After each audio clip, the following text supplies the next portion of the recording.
Boom.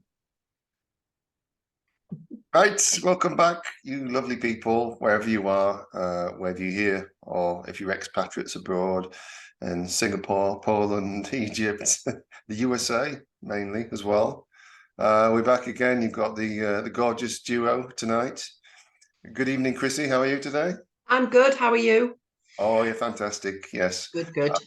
Literally just got home before this from Milner Field. Mm. And just went to get a few extra snaps and seen the owl fight. It was like, owl. Yeah, feathers. Right. It was really bizarre. So yeah, it's went nice and quiet up there.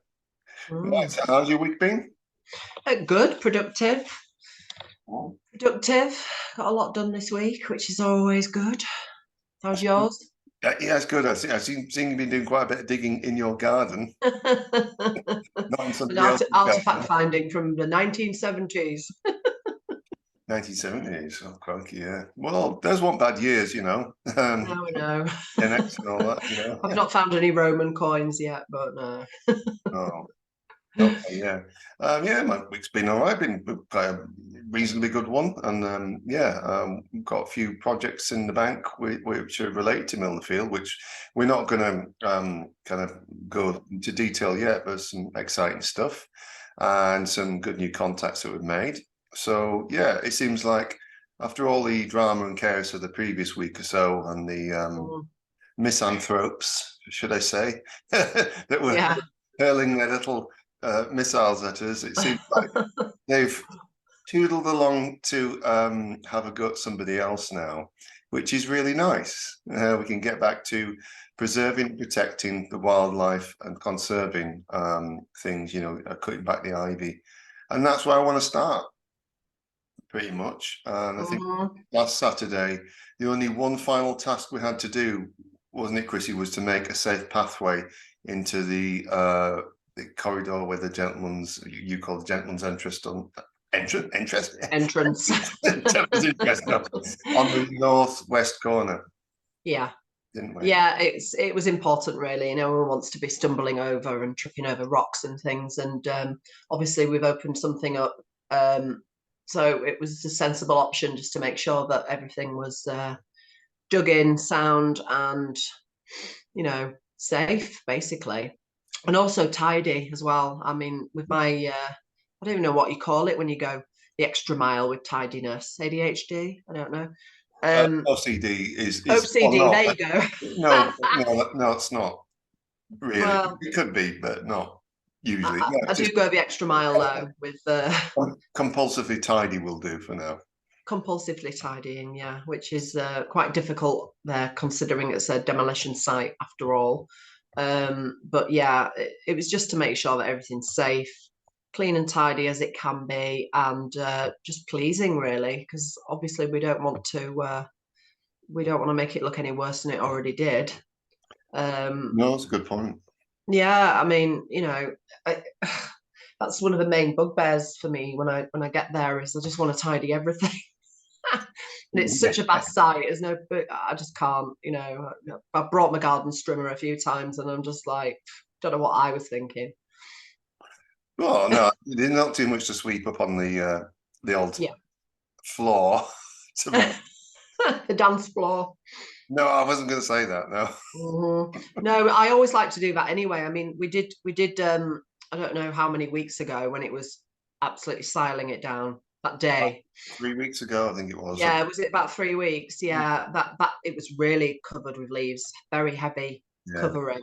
And if we'd have just left that with the gentle fall now, because they've nearly all come down, it would have sat wet all winter. Yes, because the leaves, create the moisture, and so I'm glad that we took that opportunity to sweep, and it seems a lot easier as well when the leaves are wet. Yeah, it does as well. Stick together, don't they? And you can. Yeah, as well. People at home might ask about that too, and say, "Well, yeah, when I've been back today, this is only a slight sprinkling of leaves and so on." Yeah. But until next springtime, mainly like queen bees and other insects will actually hibernate and nest in layers of leaves. Yeah, which I was thinking that the other day, actually. I made such a big pile. Yeah, I was thinking of hedgehogs, actually. Hedgehogs as well, but I've Yeah. never seen a hedgehog at Milner Field. But it's not to say they're not there. Oh, there's bound to be. There's There's bound to bound to be, be. yeah, bound to be some. If you go at night, I'm sure you find some. Yeah, But there's bound to be. it's important to do it to make sure that, well, if that space is clear, then all Yeah. of these in a different space, off of the footpath, off of the floor, where they're not going to get trampled on, they're not going to get disturbed or anything as well. Yeah, this is true. Yeah, yeah. From a perspective of environmental concern, conservation, and for those, bees are the most important thing, especially. Then when they wake up in like March or April, whenever they wake up and go looking for dandelions, then they'll be all right. But it's good to keep that swept anyway. Yeah, I think so. I was just again, it goes back to my incense. Where I just want to keep everything clean and tidy and pristine, which obviously isn't really that possible. But No. I can do my bit. I can do my bit. Next, it'll be some a mop and a bucket and some Jay's fluid. Oh well, I don't know. I think like a jet wash, but no, I don't know. We'd want to even go that far, but No. I think it kind of looks nice, the fact that it's weathered and so on. But it's definitely better than it was. Yeah. So no, you're doing amazing and a remarkable job as well, because you kind of you help to guide us all in that sense, and you're always the first there with a broom. I know. Yeah, I know. It's funny how everyone turns up after. I'm like, oh, I've just swept the floor, and you all just rock up. Yeah. No, it's I was chatting to one of our members actually last night. Her name's Lisa, I think it is. She'd put a post about something sort of paranormalish, and she definitely reckons that I've had some sort of weird calling to the property, because it's without sounding silly, really, it just feels like home. It does, yeah. It's weird. It's something I can't explain, and and it's fine if people out there think it's a bit weird. No. Unless you felt it, then maybe it is weird. But that's just how I feel about the place. It's a remarkable place.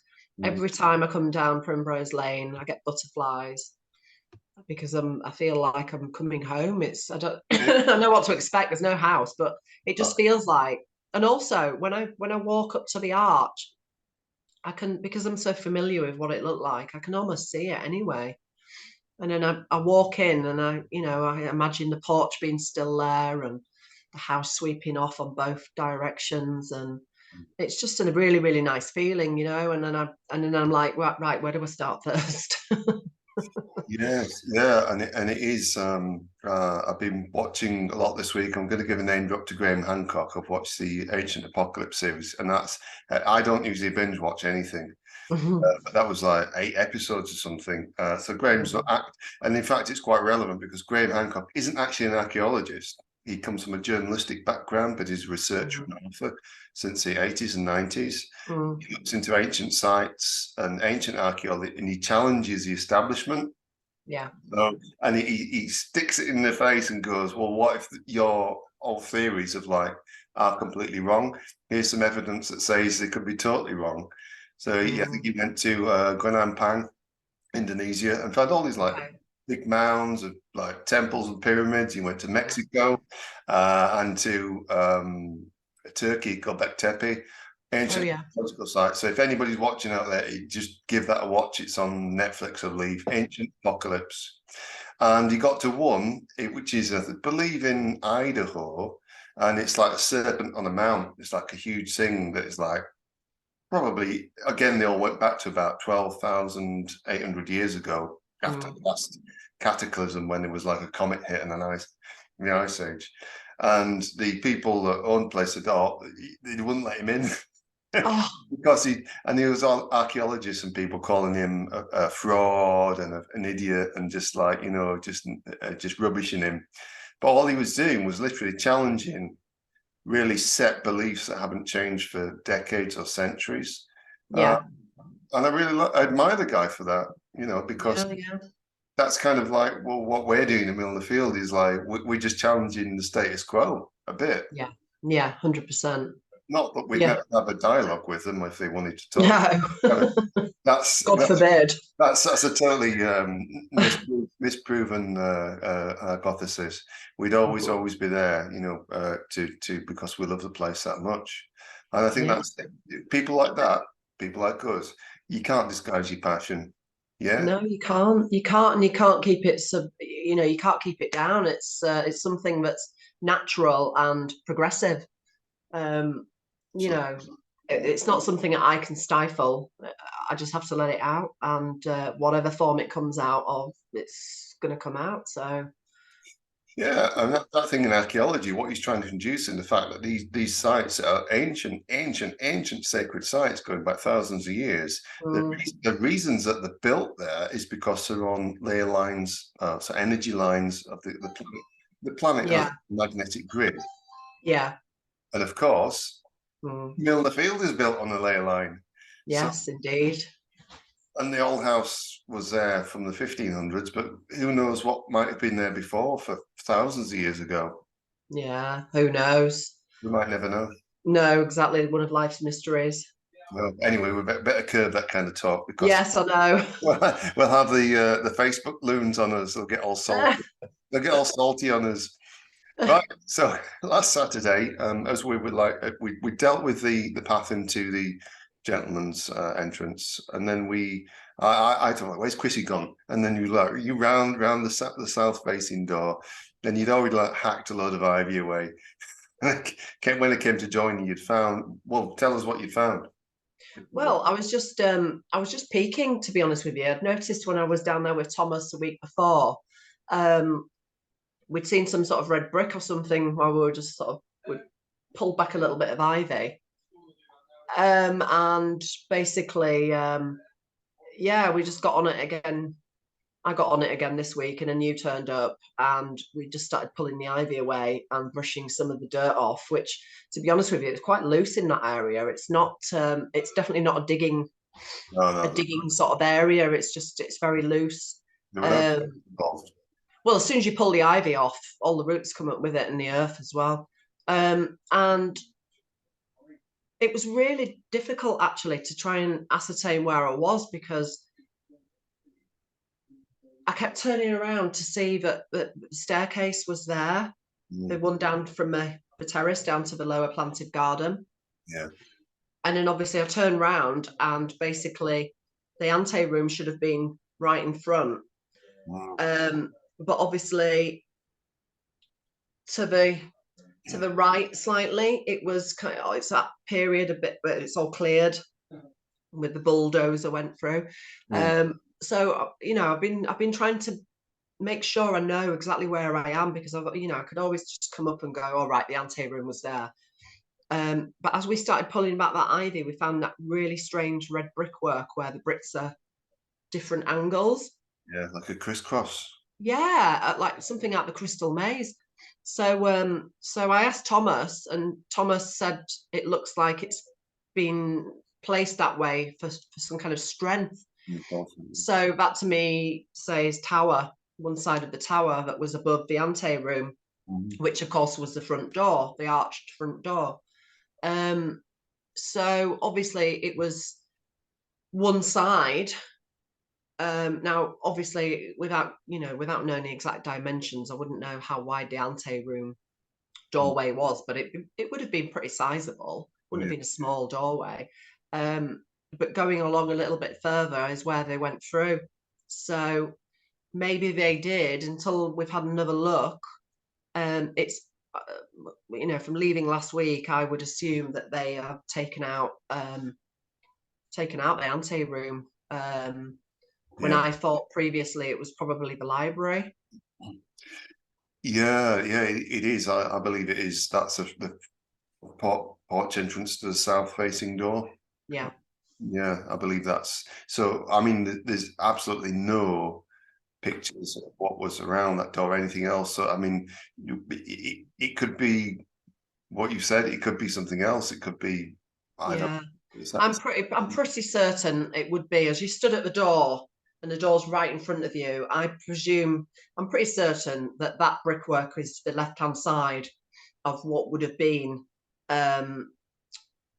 part of the foundations to the anteroom door, because I bet further underneath all that pile will be another similar structure with the same sort of base brickwork. Yeah. Because obviously the tower was built right above. So the foundations had to be very, very strong. Yeah, slightly dark, but then yeah, it'd be interesting to if you could ever get hold of the architect's actual structural plans rather than just the floor plans. But yeah, that's yeah, I don't know whether that'd happen. no. It seems like, doesn't it, that well, there's maybe not quite the same amount of interest that we'd originally anticipated over certain things. But I guess it's there for us to preserve it, and what better means than the current, like, digitally and in photographs and accounts, podcasts, because that's, well, nobody else is going to come along and do it. No archaeologist is going to come along and do it, because there's absolutely no money in it for them. There's nothing. No one's going to pay the wages to do it. I'm sorry. No, it's true. It's true. And especially in the times that we're in now, everything is so lean, it's, and this is another reason why I kind of, why we all started our little adventure. And it's not just a passion, it's the fact that it's been there for so long. And I don't see anything changing. And, life's so short, and it was just about time that, so, it must have been about a decade or maybe just over a decade. I mean, the book came out in 2011. I should imagine that generated quite a lot of interest at the time. Yes. But as soon as that started dying down again, it ends up being forgotten in time again. And, I think it's a responsible thing to do is just to, make people aware again, and try and keep the momentum going, not for anything other than, the love of the place and, our general efforts of preservation and, just looking after the place.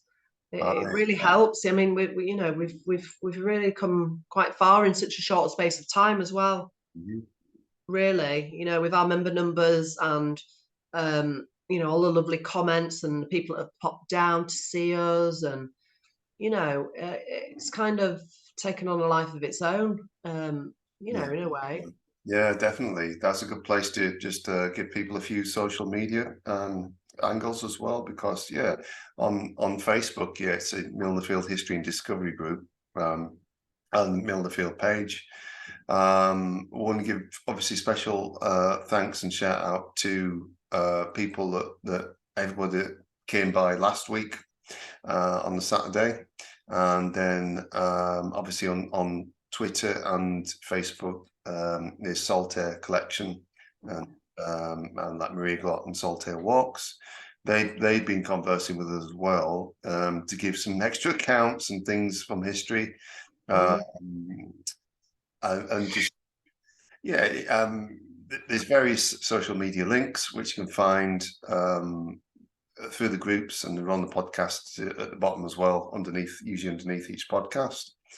Twitter is Milner Field HD, on Instagram it's Milner Field House Podcast, and then we've got videos which are on YouTube, which is Milner Field History and Discovery, and we're also on BitChute, Odyssey, Library, and Rumble's coming up as well. So whatever platform you want to use, they're all there. The podcasts and the video podcasts are on Spotify, including these ones, because Spotify is just one of the best platforms. Anchor, obviously, as well, and then iTunes, Amazon, Audible, blah blah blah, Google, all those. But basically, now the podcast is starting to get out there and things. It's starting to be noticed, and we're hoping to continue this. And we don't know how long it's going to run for, do we? It's just one of those things. No, exactly. As long as it can, I suppose. Really, I mean, how long's a piece of string? But I kind of like how long's a piece of ivy, you mean? Oh yeah, well that go on forever, that, can't it? I was just thinking, and sorry about how our little thing came about yesterday with the time machine, Oh yeah, which yeah, I thought was a really, I that's don't even, fantastic. I know it was so fluid. It really is. It just, Andrew had already, he'd been playing about, hadn't he, with some photographs that had Yes, been I taken think in the orangerie. Mr. And Mr. McAllister has too much time yeah, on his hands when he should be he in the basically, teens. he cropped and placed Mrs. Roberts with her grandchildren Hmm. from around 1905. That photo was taken in the orangery of the house, and he placed it in a modern 2020 picture that we'd taken recently, and it just works. And then I asked him to do another one where the doorway was in shot on the wall, because it pretty much you could place it in the original location. And when he did that, it just looked fantastic. You could see the door in the Yeah, background, pretty much where it we- was. indeed, Oh, we need to find as many of those as we can and just do them as yeah, best, keep developing as best as we can. I think yeah. mine of Catherine Salt peeking out of the boudoir was my favourite. Taking no washing. But anyway. I don't think so, do you? Well, it was a good effort from Andrea. I really appreciated that. So yeah, big shout Yeah, out to Andy as well and to Alan as well. yeah. Hopefully they'll both join us again in weeks to come. Yeah, I hope so. Yeah, that'd be awesome. And then we can have a proper quiz and I then know, I was gagging for the quiz. I really was. I wanted to thrash his backside again. well, maybe that's what's putting him off. I don't know.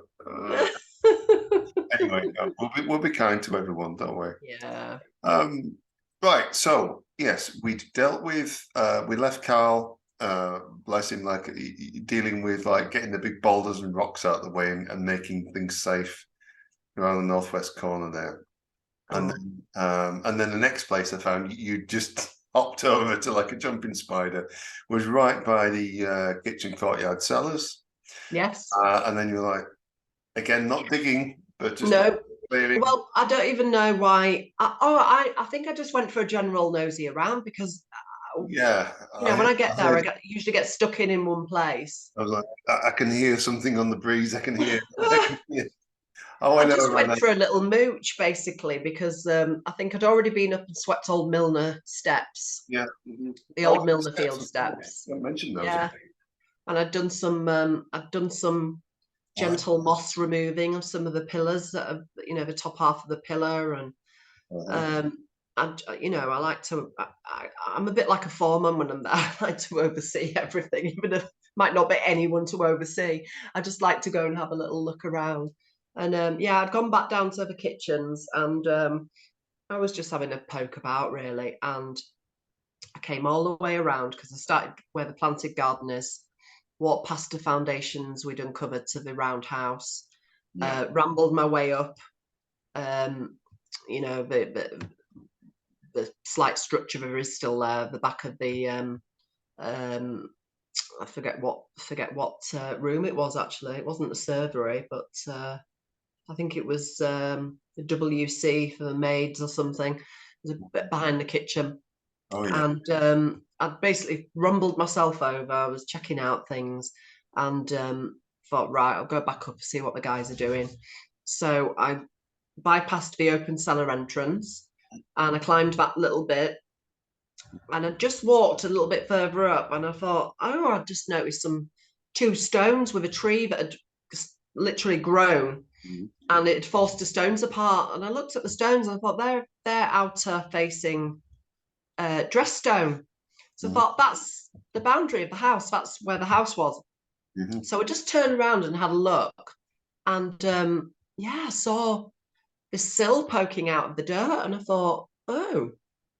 Yeah, So I'd seen that one before. Yeah. yeah, you see, Oh, I it's hadn't. clever. I hadn't spent enough time down that end of the house, so Well, that's my favourite bit of the house. Sorry, yeah. I don't have favourites, but I do like that bit.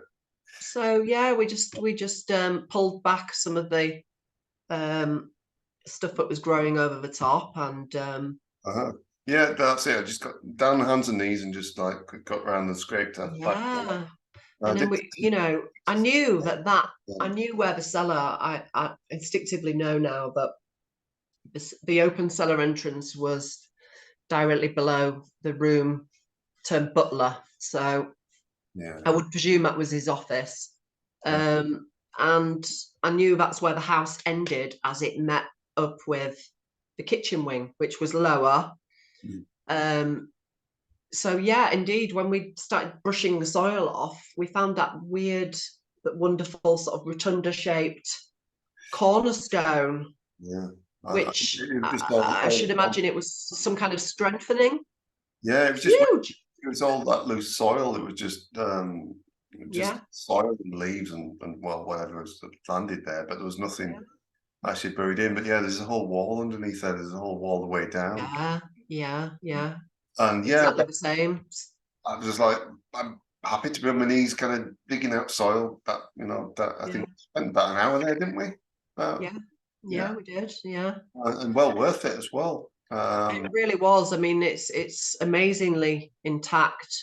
Yeah. And it basically mirrors the other end of the house. Obviously, it all looked the same. It was made out of the same stone.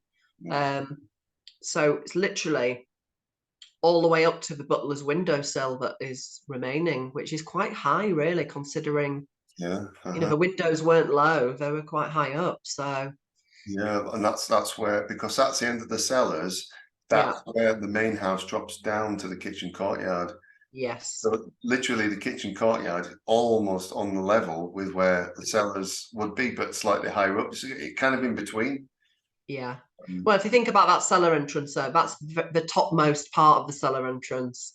So, down below that, there's obviously, I mean, I don't really know how they entered that cellar, whether or not it was underground, and it was through what is at that side of the kitchen courtyard, from my memory, is where they had literally the cold store room. Yes. So there would have been obviously meat and things hung up and things that they cured in there. Because that area is a lot of those enameled bricks. Yeah. There. And that there would have been an entrance down, some steps down into there. Yes, which makes sense. Yeah, because it's all been, so like, I believe that's how, however they kept it, however they got ice in there, however they kept things cool, but they had a cooling system in that room. Yeah, for the water cooled dairy, wasn't it? Yeah. That's right. I've just remembered. I know that it's a heating chamber that was on that corner. Oh, okay. That's what met with the corner there. It was a heating chamber. Now that in itself opens up to the thing that I mentioned to you guys yesterday, which is there is somewhere along that wall buried now is a coal chute. Yes, coal chute. Because I've seen when because obviously I've not been down in the basement. It's not my cup of tea. I'm not going down there. No, it's not just spiders. It's just it's a 150-year-old basement. It's. I've seen some of the videos on YouTube. That's enough for me. I'm just too tall. Well, I was just thinking to myself, when you go down into the basement, you turn left. Yep. And then you go slightly back. And then I believe you go again, you turn left again. That's right, yeah. And then there's a staircase, I think, to the, creepies, I know. There's the kitchen stairs, obviously underneath preserved. And then you look ahead. And as you look ahead, you see some more arches that are all collapsed. That's right, and that's from where the servants and the butlers. Yeah, so it's that way and that way. But if you look right, there's an opening which is partially filled with rubble. Right at the end of that little room is a coal chute. Yeah. And of course, if you're thinking about that, so you'd have separate entrance, two to three separate entrances into like what would be a communal cellar. Yeah. They might have used for wine, they might have used it for storing different things. Of course. It would have made perfect sense in those days to have the coal store, coal chute nearby as well. So, well, especially with it being sort of the heating chamber adjacent. Yeah. I mean, what would the heating chamber run on? Coal. So those pictures that we've seen where you see that odd little gate. Yeah. I think that was probably some kind of securing over the coal chute. Yeah, I think you're right, and I think that because it must be just a very shallow or alcove, but then there would have been Yeah, a drop spot in there where yeah, it would even be like a trapdoor, wooden or metallic yeah, trapdoor down to a yeah, coal chute, because that's generally how they did it. They would like, yeah, yeah, get the coal there on the cart and tip it in yeah. to the cellar, and that was that. Yeah, pretty much. If that's how they were delivering it, yeah, it would have been like that. And then it would have been up to whoever to shovel it into buckets and transport it to the heating chamber, I should imagine. Yeah, But, it's all really, really interesting stuff. This stuff still survives. And yeah, um, it's social history as well, isn't it? It's like for yeah, people now, if you ask kids of today, like even 20s and 30s and so on, is like, well, what coal chutes, what the coal settlers, and what happened, and how to the coal. It'd be like, yeah, no idea. Well, does my compute? Can I power my iPhone off of it? yeah, Does the coal power the Wi-Fi? And that's the first thing you'd ask. But yeah, in those days, it was taken for granted that that was the way things were done. yeah. It's all done under manual labor. Everything was done with a certain amount of effort to make things. And of course, at a house like that, they had the staff to do it. Yes, of course. It's not as if the gentry or the ladies had to do that kind of work. Um, I'm always wondered where that if any I mean the pictures that we have of the house aren't that detailed, obviously they're taken from afar, or they must have had those iron shoe scrapers, that would have been in the wall somewhere up. Yeah, because there's still old Victorian terraces that have them outside. I think they're wonderful. I Yeah, think what those would be pretty standard. Yeah, for the yeah. yeah, those would be pretty standard. Yeah, I should imagine there'd be a few of those dotted around somewhere. They were quite low down, so they're probably still there. yeah, quite possibly as well. Yeah, Yeah, no, it'd be yeah. If we find one of those, it'd be wow. I Yeah, know. But yeah, going back to briefly back to the anteroom situation, it's I believe the right hand side's been taken out, even though it was a very sizable. I mean, if you look on the floor plan, the anteroom was like almost like a hexagon, sort of not hexagon. I don't even know what the shape is yeah, actually. they Had would. four different sides and they were very, very thick on the floor plan. Yeah, well, from what I can see, is like it was like a square chamber, but with the Yeah. corners cut off, so it would have been almost octagonal but Yes. Yes. Yes. the corners only just slightly the corners. Yeah. Well, they had doorways, didn't they, for Yeah, entry and so exit, and um, marble yeah.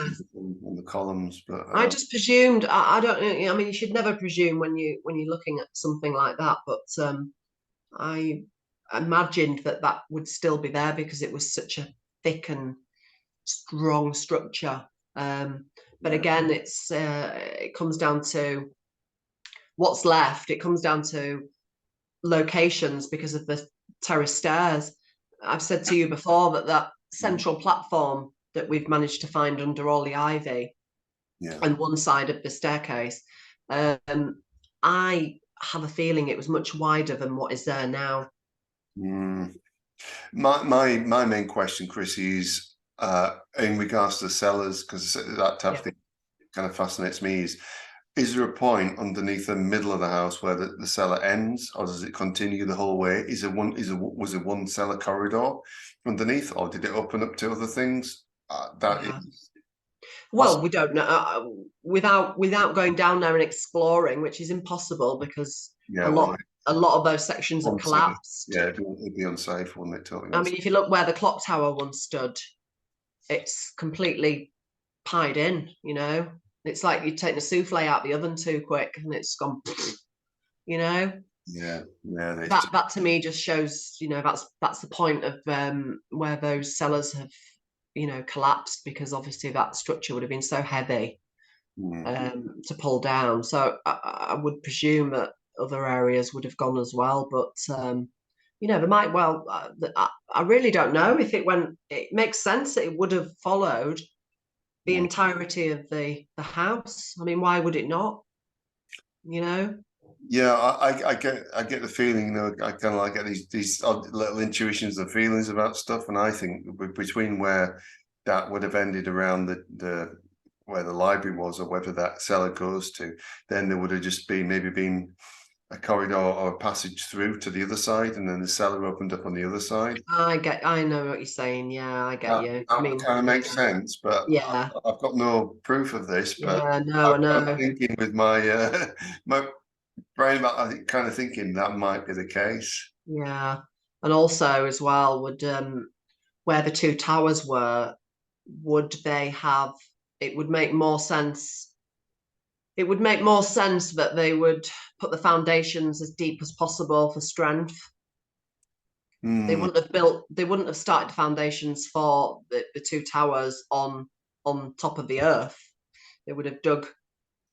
So And we don't know, but we don't know the structural integrity of the towers themselves. Did they actually, or maybe had like one staircase going up for each, but the actual structural weight of the towers may not have actually been that great. There may have been an internal staircase up, one or both of them, but the actual weight of it, if you think about towers, it may not have been that great. I don't know. I'm not. Well, the one round the front that actually had rooms in it, so that would have been, the clock tower. Yeah, with a timber flooring, timber structures being. Yeah. I don't know. It's kind of difficult to unpick that, isn't it? From but these are all little, these are all the sort of details that we worry about. These are all the exciting things that come about when you start. It's like unpicking a thread, isn't it? You have to keep on going until you got to the end. It's it's fascinating, and it's also a sign of the times of how they built back then, and we don't build like that anymore. No, nobody knows that. We're IKEA flat pack now, aren't we? We don't use that kind of brick. Nobody does that stuff anymore. We don't have that beauty, we don't have the stonemasons to carve all the beautiful creations. No, but I guess every so often, these things come around and go around as well. Like we said earlier about, kind of like ancient civilizations and this stuff that's fairly much intact from like 12,800 years ago. And then we're thinking about 150 years ago, whatever it is, and that's intact. But even if after all, we're all gone, and this society's kind of like moved on to something else. Yeah, there might be another civilization that comes along and builds things properly again. Yeah, unless we evolve into fish. Oh no, but it seems like we're in a make it, break it, and throw it away kind of society, aren't we, at the moment? Yeah, it's a shame, but it's not. It's reassuring to know that even such a short space of time ago, that there were people that were still building things that way. Yeah. Anyways, I know. Ah, dear me. So, right. So we've discussed most of what from. Oh, hang on a minute. We've got a special visitor, boys and girls. Is it Zippy? Hello, Zippy.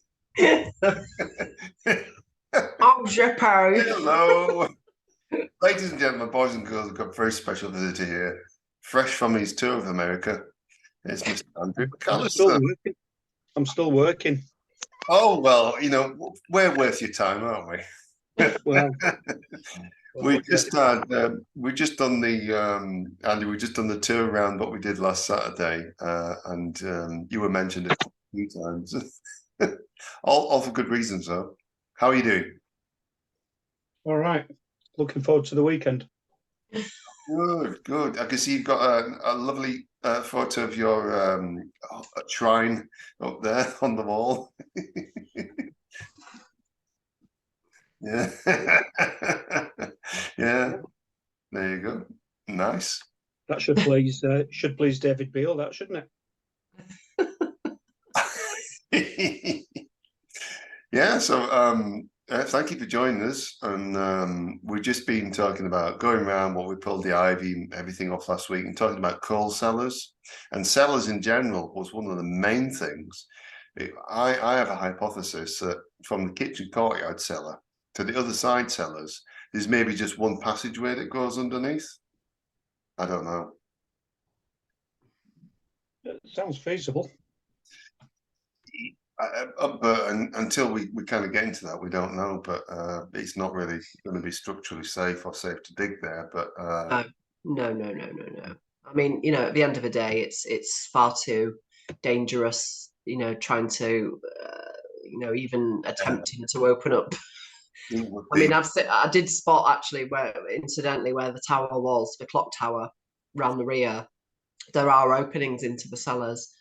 Whether or not they're rooms or part of the foundations for the tower, I really don't know. But I had noticed a few times that it'd been filled in. Someone had, you know, chucked stuff down there, obviously to foil the kids from getting in. It was back open again on Saturday. I noticed when I was back down there. But yeah, it's not somewhere I've got any plans to go. Oh, The thing is, it's been a local playground for 70 years, hasn't it? I mean, Yeah. I Yeah. bet the cellars are nothing like they were when kids used to go in there in the 50s and 60s. No. no. I mean, you No. can imagine groups of youths going down there and having a can of cider. That's fair enough. Yeah. But once they've had a few cans of cider, it then turns into let's pull that pile of bricks down and see what happens. And yeah, not cool. So I think it was so many rock falls and brick falls over the years. It doesn't bear thinking about. No, it doesn't. You know, it's quite scary. There's no way I'd want to be entombed in the middle of the woods in a cellar, and you know, Cider. well, there are people been down there filming, and they've been on their own, and there's been no one around. You know, I've seen the videos are on YouTube where they've crawled in, and you know, they haven't been there with anyone. There's a couple in particular that I can think about. You know, what if? Jesus Christ. But going back to what Andy was saying then about years ago, Mrs. Jarvis was, she told me a lovely story back in the day about a gentleman who'd fallen on hard times. She was obviously a young girl, and there was a gentleman had fallen on hard times. He was living in the cellars, and he used to come up to see her mum, who, you know, would often offer him, you know, some food and help. And long story short, he disappeared, and then he turned back up some months later. I believe it was some months later, and he got himself back together, and he thanked them for, you know, all the help, and which is lovely. But that's a testament to how the cellars probably were back then. Is if someone was living in them, you certainly wouldn't live in them now. No, I always think if I was ever homeless again, that's the first place I go to. Well, yeah, I mean, quite tempting. Oh, well, yeah, I mean, it would be either that or a tent on the field. Yeah, I know. Yeah, you would be kind of cozy down there, but you'd have to do a little bit of work, you know. Oh yeah, I don't mind spiders. I love them. Well, David, where did that guy live? He used to have the name the Bradford Jesus Man, the guy who walked around all over in his room. Yes, yeah. He was reputed to have lived in caves somewhere near Baildon Moor or Shipley Glen, wasn't he? He was, yeah. Was it John? I can never remember his name. There's some, I think, Sandalman. Yeah, Sandalman, yeah. And yeah, I remember him from being a kid when he was around. Apparently, he made a vow, didn't he? Because he originally, before he got into the priesthood, into the monkhood or whatever you call it, brotherhood, he'd cheated on his wife or something, and he made a vow that, you know, like for the rest of his life, he'd walk everywhere.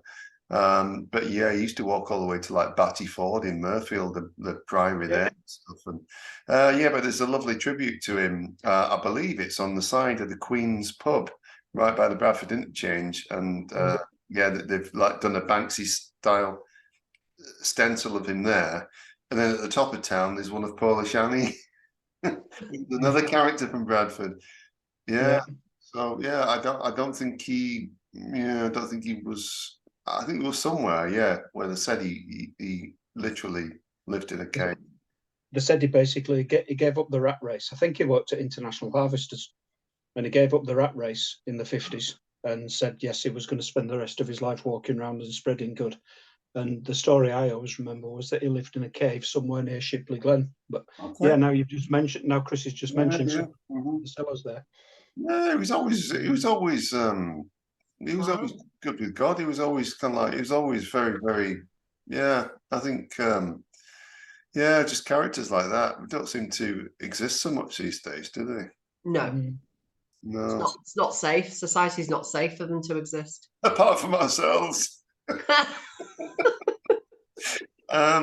Yeah, but he was yeah, so yeah, definitely that'd be the first place I'd go. That was like, yeah, you know, if there was Smooth in. no problem, I'd give it a clean out. It was spiders, you know. He seems safe enough for now. Yeah. Oh, Alan's looking for somewhere to live, so. Right, okay. Moving swiftly along. If he stays resident for 10 years, it's his. Yes, this is true. Yeah, exactly. Yeah. And I think that might be, I think we might have to do that at some point. And then, Yeah. Don't tempt me. Yeah, I think, for the people watching at home, there's a legal precedent that, you can kind of claim a piece of land or something, you know, given certain rights if you stay there unchallenged for a certain amount of time. 10 years is a long time, Mo. 10 years? Well, not that long. We could have done it already. Jesus. Yeah, I could have done it. I could have easily, but I didn't know. Well, thank God. Own Milner Field. Oh, David. The Lord of Milner Field. There you go. Anyways, right. So I think we've covered everything from last week. Is there anything you want to add about last week, Andrew? Anything that came up that we didn't see because you were busy, weren't you, giving tours to the beautiful people that turned up? Oh God, yeah, I'd done about 15,000 steps in a couple of hours. It was difficult to get away, but it was enjoyable at the same time. I've sort of repeated myself 3 weeks on the trot now, but yeah, different set of people, same sort of sense of wow, you know, it's good, all good. Yeah, you did. That was a lovely lady with a young lad that came along, and it was like I just butted in so rudely and said, "Do you want to see some magic symbols and runes?" And he was like, "Oh yes, please." Well, it was a lovely little kid. It's like Harry Potter stuff. It's like Harry Potter in the woods. He's like, oh, you just like, that's fantastic. Mason's marks. God's sake, don't stop. No. The humans marks. My other memory from last week is that supersedes Mason's marks because they're just marks made by humans, which could apply to anything. Sorry, it's me being the devil. My other good memory from last week, and so spooky it's almost funny, is that incident with the trowel. Yes. I literally put it by my feet, took a snap, went to pick it up, and it had gone. And I found it a good, 30 feet away. Wasn't that the cake man? Was what? The cake man. Caveman. Cake man. Cake man. You know. Hamburger. But that just reminds me as well, before we move on from last week as well, because Andy, you were involved in this. I didn't see this, and Thomas was as well. Another shout out to Thomas Mayman. The steps up to what's remaining of the steps to the old Milner Field house. Do you want to tell us a bit about that, Andy? Yeah, well, Chrissy had the hunch a couple of weeks ago that there might have been some sort of staircase up the little ramp. Because why have a grand house like that and a croquet lawn if you've got to scramble up a little muddy bank? So we did some, I'm not going to say digging, but we did some scrambling back of ivy to see if we could see any remnants. And Thomas and I found some what seemed to be edging stones of a crude sort of staircase. And Thomas was very cleverly, he's obviously done Rubik's Cube in the past because he put them all together. At the angles they would have been up the slope. And although there's nowhere near enough stone to actually recreate the steps, it at least showed what they looked like. So rather than being accused of taking them away, we planted them back in place last week, just to give an idea of what they may have looked like. And another part uncovered. Ideally, that's I didn't see that being uncovered, but it was right near the surface as well. It was not deep at all, just under the ivy and the there was no digging. Yeah. When you got under that ivy, it was very, very loose ground, so there was obviously something there. Yeah. So either side of it, you could stamp on the ground, and it's just solid. Been there donkey's years. That's obviously been in recent history. That's been loose, sort of gravel or rubble or hardcore undercore. Okay, so I think that pretty much rounds up last Saturday's efforts for the cooperative. Unless there's anything else you want to add about last Saturday, either of you? Not really. I mean, I did start trimming back some ivy near the staircase, down by the upper terrace wall, because obviously if we could cure the ivy problem, that would really I mean, I'm not talking about eradicating it, it's completely impossible, and obviously we want to be kind to the nature, but if we can just try and stop it from encroaching back onto the terrace, and covering up those lovely rose bushes, giving those a chance to grow, and yeah, I think so. I think it's just been left untamed for too many years. Just so it's been green and grey, hasn't it, for 70 years? Yeah. It'd be nice to see a bit of colour there. Yeah. Yeah, very true. Yeah, and so is that our plan for tomorrow, Mrs. Foreman? Yes. Miss Foreman, Ms. Foreman, I don't know. I've lost my snippers. I've literally lost 2 pairs of secateurs. I must have left them there somewhere. So I'll have to go around and hunt for them, unless Junior's been up to his old tricks and outside out of mind with me when I'm there. If I don't see them, I don't pick them up. So I didn't see anything today. No, they'll probably be somewhere around the Anteroom or possibly up near old Milner steps. But I have other devices to bring. It's fine that we can take care of ivy. It's just okay, yeah. I think Titus Jr has been playing tricks on me again and moving things. Yeah, to be fair, you like that, don't you? I do like it, actually. Yeah, I do. Rather than anymore. I talk to him every time I get back there. I'm like, now then. That's more Randolph Salt or whatever his name is. Ginge. Yeah. That's right, Mr. Carrot Top Salt. Right. I think we'll convene in the morning and see what happens. Really. Yeah, we'll go from there. I'm sure we'll have a little bit of tidying up to do, and then move on to some ivy clipping and. Yes. Yeah, we've not put the shout out anywhere this week. I think it's kind of like, we just see what, people will probably come naturally anyway, and we'll see where we go from there. So, okay. There's no quiz this week, obviously. Thank you. Because we didn't know you'd turn up or not, but yeah, no quiz this week. But I'm saving all those lovely questions, the ones you sent me, Andy. I mean the ones. I won't put it past you too. Saving those for another week as well. So I think that's it. Unless you've got any final words to add, or any final thoughts or things that you want to. Well, not me. I think we've covered everything. But anything, Andrew? A couple of minutes ago, you prompted about last week when you mentioned Thomas. Yeah, I found a bit of stone under the ivy, quite a large bit, and I think I mentioned to you guys it looks almost wood grain in effect. Because at first I thought I'd found a plank of wood, and when I realised when I touched it, it's stone. So yeah, interestingly, Thomas knows a bit about that, and he's put some photos on the History and Discovery website of some sort of stone combing tools that they use to give it a really smooth effect. So that's quite interesting as well. It'd be nice to know how many of those are left, and which part of the building they were on. Yeah. Well, hopefully we'll be able to bring more about that next week, folks. That's interesting.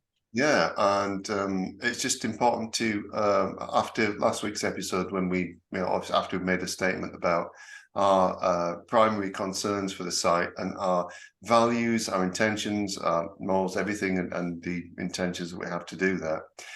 It's just possibly time to restate as well that there may be one or two other people that are indiscriminately continuing with certain things at Milner Field, digging at things that aren't you're not being done in a responsible manner. We're going to attempt to clean up, not only, we obviously always clean up after ourselves and make things safe for the public, but we're also going to have to take responsibility for their lack of concern. So we shall be taking time out, especially tomorrow, and hopefully that will discontinue very soon. We're going to make sure that we also take responsibility for, as we have done with any vandals, people that have cut down trees, people that have made fires and thrown litter and fly tipped everything else there that we've cleaned up. We're going to take responsibility for that as well. And so we just want to take this opportunity to disassociate ourselves with them, obviously, and say this is not acceptable for the titillation of whatever groups on social media that causes an awful lot of disencouragement for the people that truly love the place. We say it has absolutely nothing to do with us. We're there the Saturdays. We do not turn up on the Sunday and do that kind of thing. If anybody does, it's on their heads, and the responsibility is entirely theirs. And on that note, it remains to thank you both for joining me, and pleasure getting together like this. And you know, yeah. I'm always seem to be the ringleader for some reason. Like, we get Alan Taylor back, he's going to do my job, and I'll just sit at the back. You love it. Back like that. I'm like, no, I don't know. I know nothing. So yeah, thank you so much. And for the folks at home, just want to say again that you can find us if you listen to this or watching this on Spotify, YouTube. You can join in our Facebook groups, which is the Milner Field History and Discovery group on Facebook, and there's also the Milner Field page, which has been going for nearly 10 years now. And you can always join in as well. If you're not into YouTube, you can join in on BitChute, you can join in on Library, Odyssey, and Rumble, places like that. And then on Twitter, it's Milner Field HD is a hashtag. On Instagram, it's Milner Field Podcast. But if you just get stuck, and you're like me and you just get stuck, and you're like, well, just type into Mr. Google or Mrs. Google, whatever you want it to be, or non-binary Google, whatever you want to call it. I don't want to offend anyone. Just type in Milner Field Podcast. And pretty much we've got all the top rankings. So you'll find it that way on whatever platform you want. Right, that's enough waffle for me. So thank you all. And we'll see you again very soon. And that's it for now. Bye. Bye. Bye.